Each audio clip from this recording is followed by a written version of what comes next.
Hey guys, welcome to another fishing vlog. This is Wendell Mudley, and today I'm actually at a company called KP Reels.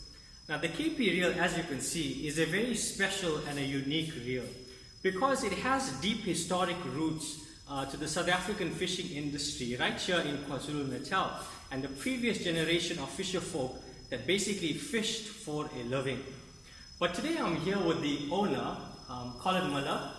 And Colin, I'm just going to ask you just to maybe introduce yourself and a little bit about your business to our viewers. Hi guys, Colin Miller's the name. I've been involved in KP Fishing Reels with my late father-in-law Keith Palmer since, 1971 I joined KP. And mention my background is in engineering, tool and die making, and was involved initially in making all the molds for the reels. That's awesome. And specifically the name Keith Palmer. So when it comes to the invention of the reel, how did that all come about? Okay, the reels, before KP Reels actually came about, I'm going now back to the mid-1950s, when it was very difficult to go and buy reels anywhere. They weren't really made commercially. At that stage, a young Keith Palmer started making reels in his garage at home on the bluff in Durban. Initially just for himself. He was an avid fisherman, making reels for himself and for his friends and family. And more people came to him and asking him to make reels for them. So after a while, he was able to give up his job and do it full time. And this was now going back, solid wooden reels, hard wood, reels turned out of wood. He gave up his job, he ran it in the backyard like that. Eventually it grew too big to do it like that. So he moved, packed up his young family, moved down to Baisley Beach. They had a property there with a cottage on it, stayed in the cottage, built a shed on the back there and started to manufacture reels commercially from there. That was under the brand name Aristocrat Reels. And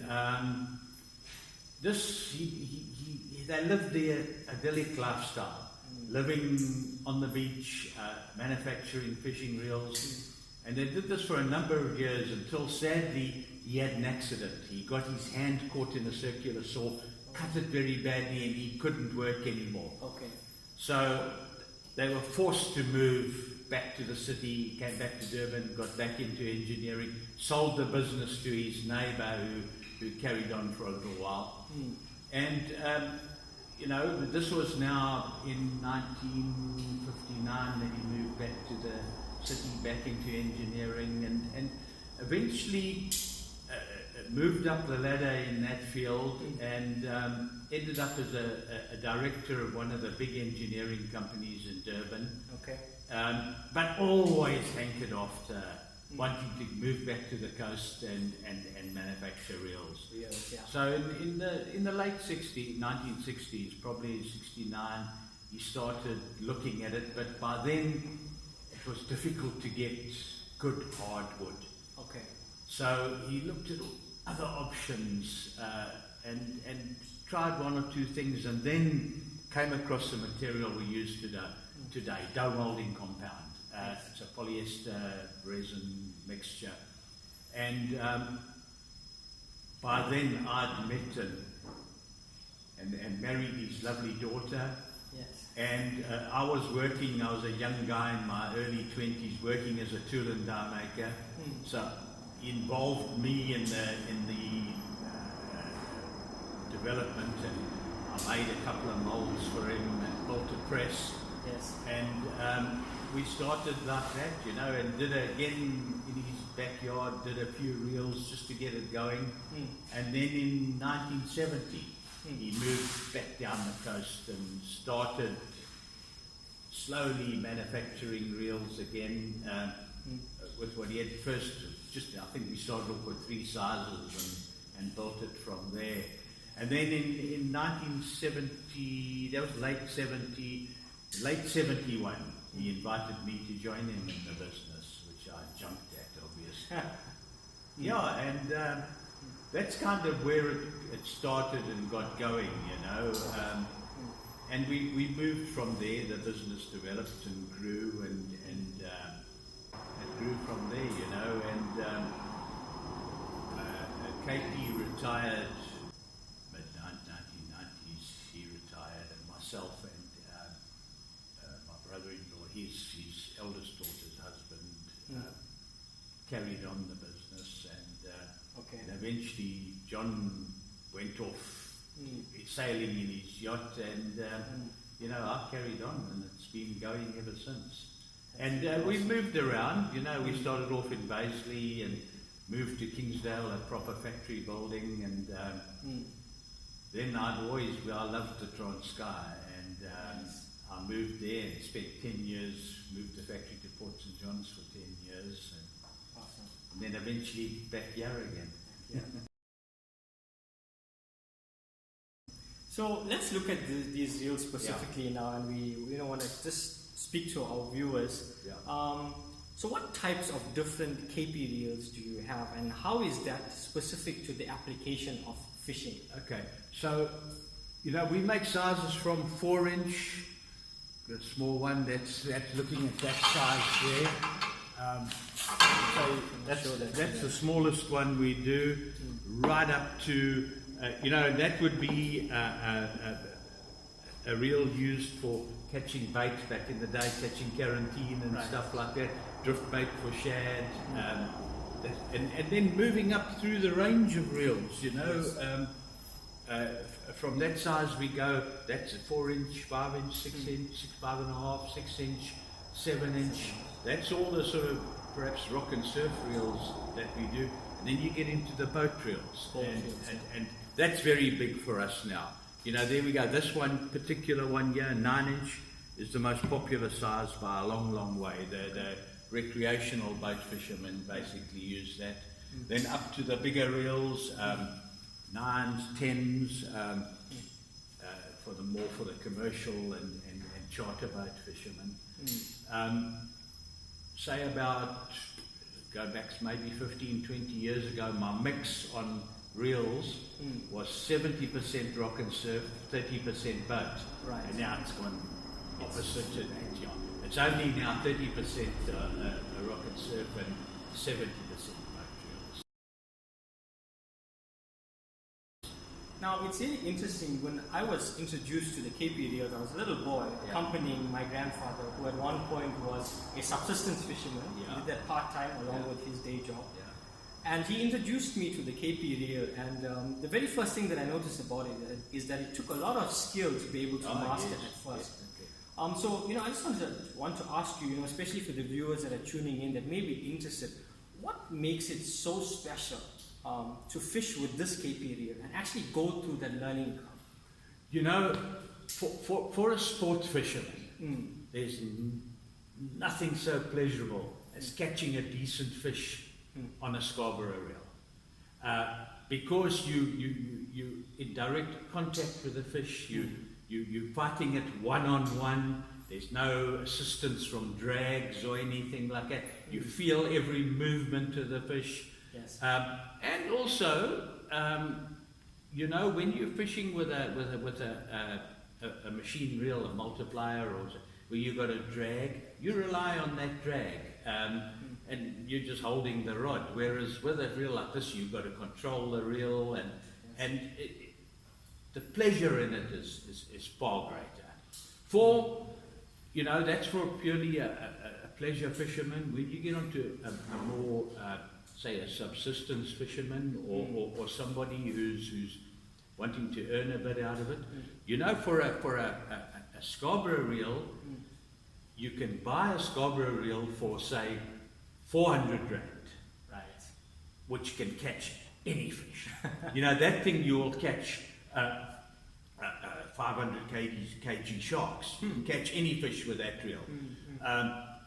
You know, there are very, very good coffee grinders on the market now. But there you're going to be looking at over 2,000-3,000 rand for something that's going to be able to catch the kind of fish that you do with a Scarborough. Yeah.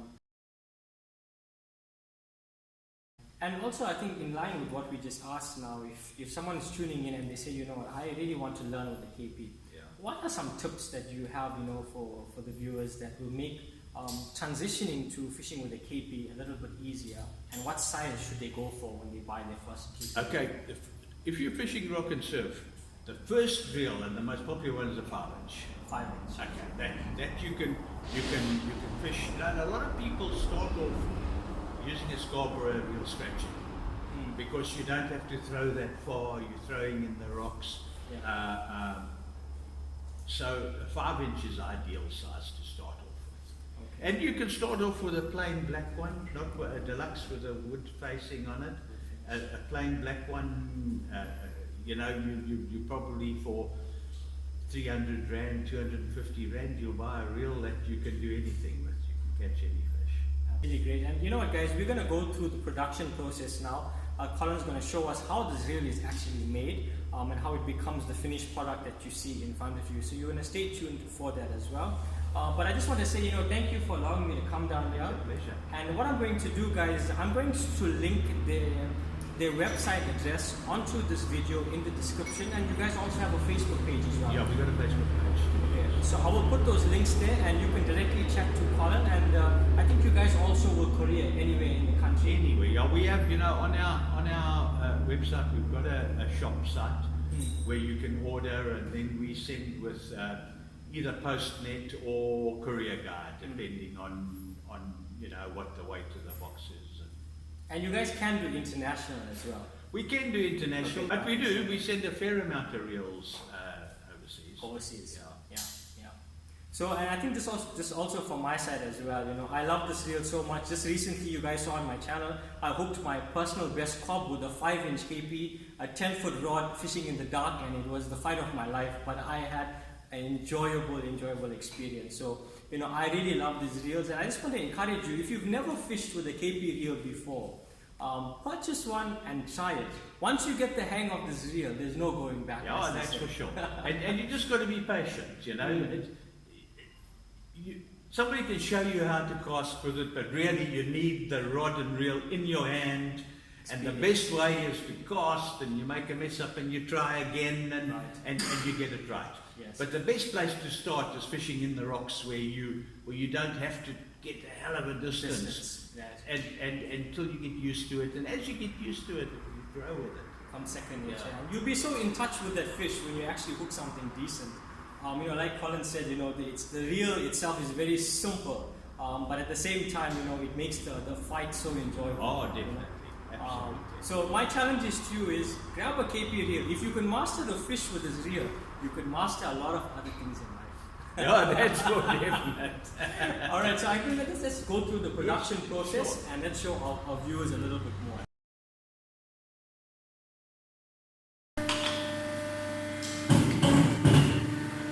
Okay, so what we have is the black part you see here is a molding. Okay. And that molding is molded out of a polyester resin mixture. Okay. It's polyester resin with glass and fillers, and it's called dough molding compound. Okay. If I bring a piece of this here and show you, if you look at it, you can see the fibers in it. That's the fiberglass. The material is compounded, mixed up. It's basically polyester resin, glass, catalysts and pigments, and a filler, which the filler turns it mixed up and turns it into this dough form. Okay. If you look here now, what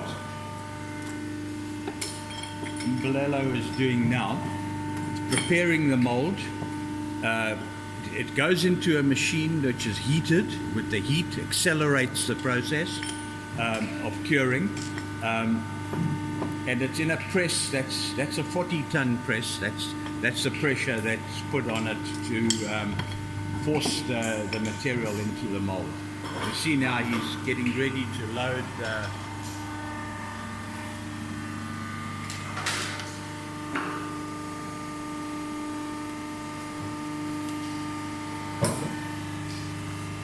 what he's doing there now, he's putting in a reinforcing, extra reinforcing into the mold.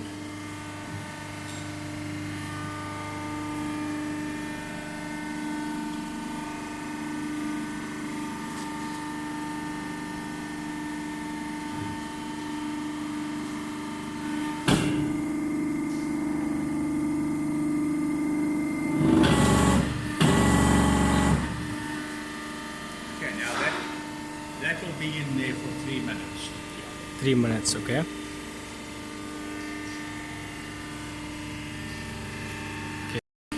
This, if you make when we made reels out of solid wood, one of the problems was with weathering. Wood moves and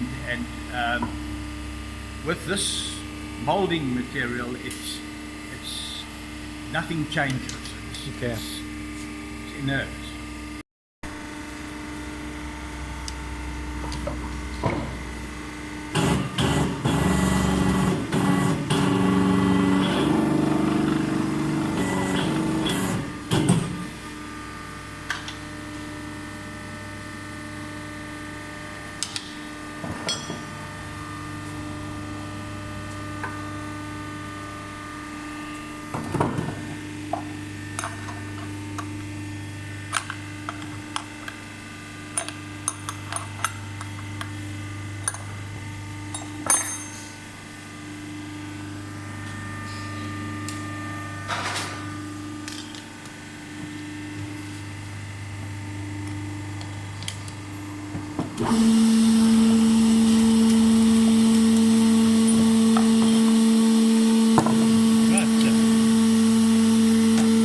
There it is.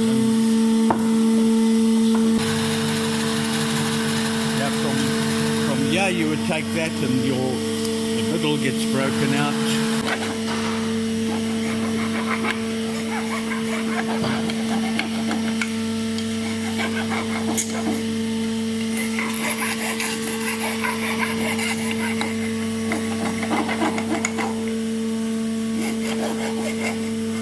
Okay.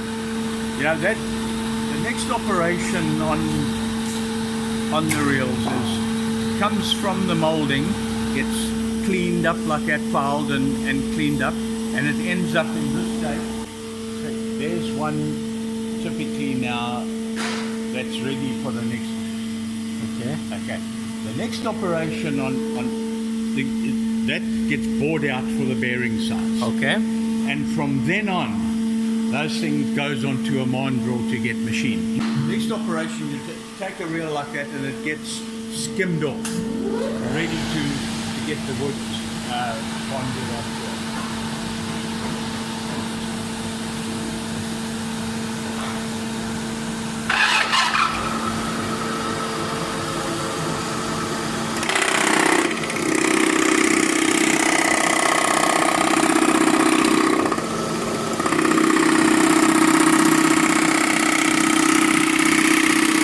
Like Neil was doing that, like this, okay? And from there the wood gets laminated onto it, Okay. There's the wood, I'll show you now, that gets laminated on there like that. It's made up in blocks like that. Okay. That's achieved by like this, Okay. then cleaning it all up, dressing it, and then putting it together, gluing it together like this, Yes. okay? And then that will go back in the lathe and get split. Okay. And then those pieces will get there, like you can see here it's happening now. Yes. Those pieces get laminated onto there. From there, the other,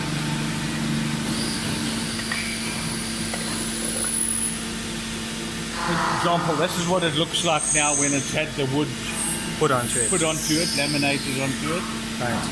So the next process, that would go back in the machine again and get rough skinned. So that one now has been cut, all the excess cut off and rough skinned. There's one now from this process. From there, Yeah. it would go and be finish skimmed and sanding sealed and varnished. Okay.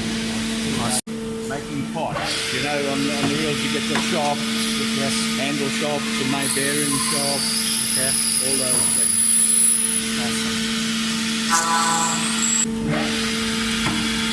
The bearings and stuff, eh? Yeah. Okay.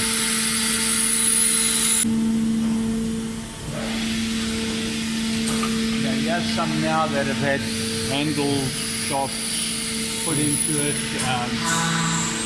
Then it gets the bearings put in and the brackets you saw over there on it there. And all these parts get put on it together and Right. finished off.